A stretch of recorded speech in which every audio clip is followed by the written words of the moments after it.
ازيكم عاملين ايه؟ يوم جديد من يوميات ماما مطحونة. النهارده عايزه اتكلم معاكم عن مفسدين المكالمات. ايوه، الناس اللي بتفسد المكالمات ممكن تفسد علاقات على فكره.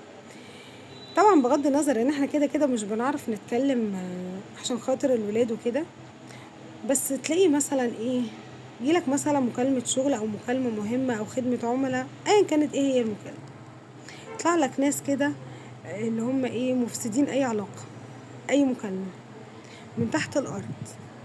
عارفين انتوا الفيلم بتاع اكس لارج بتاع طيارة الدوحة؟ اخر نداء لطيارة الدوحة، يا سيدي ما انا لو رايح الدوحة هقولك. يجي لك مثلا تحت الشباك او البلكونة اول واحد مثلا بتاع ربابيكيا، حاجة قديمة للبيع، حاجة قديمة للبيع. يا سيدي ما لو حد عنده حاجة قديمة كان طلعها، ما خلاص. انت مصمم ليه وانت تبقى مش عارف تروح فين وتيجي منين، تتنقل من اوضه لاوضه ومن حته لحته وتحاول تكتم الصوت او تنهي المكالمه حتى وهو وراك وراه. اي حاجه قديمه للبيع، اي حاجه قديمه للبيع، ومفيش فايده وما بيبطلش غير لما انت بتقفل المكالمه بتاعتك. ويا سلام بقى لو كانت مكالمه حب مثلا ولا حاجه، بتفسد العلاقه كلها. تاني واحد بقى كان زمان في كده بتوع الانابيب قبل مواضيع الغاز يعني ما تكتر. تلاقي مثلا انت بتتكلم في التليفون بقى وتن تن تن تن انابيب انابيب انابيب. يا سيدي ما خلاص يا استاذ، ما خلصنا.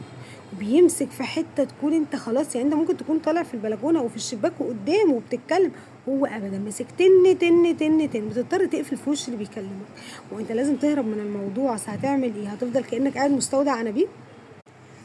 تالت واحد بقى بتاع الخضار، بصل وطماطم فاكهة أي بتنجان، وتلاقيه ماسك القايمة كلها ولازم يقولها لك كلها، وتقعد ممكن كمان يقولها لك بالأسعار، لدرجة إن ممكن اللي معاك على التليفون يقول لك طب ما تجيب لنا معرفش مثلا 2 كيلو بصل ولا حاجة. فاللي هو ما بيصدق يمسك حاجة وهاتك يا زن زن زن زن زن ما بيخلص.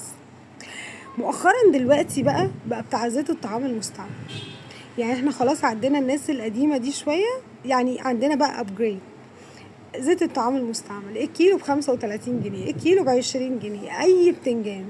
يا سيدي الله يسترك، الله يسترك معايا مكالمة مهمة ما ينفعش اللي انت بتعمله فينا ده، وبيفضل واقف واقف واقف اللي هو خلاص مستقتل. انت لازم تديله اي زيت طعام مستعمل، يعني انزل اعمل له اي حاجة. فالناس دي مش فسدت مكالمات، الناس دي فسدت علاقات.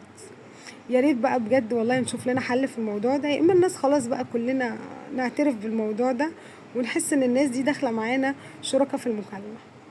استنى دعمكم، لايك وسبسكرايب وشير. اشوفكم في يوم جديد من يوميات ماما مطحونه. باي باي.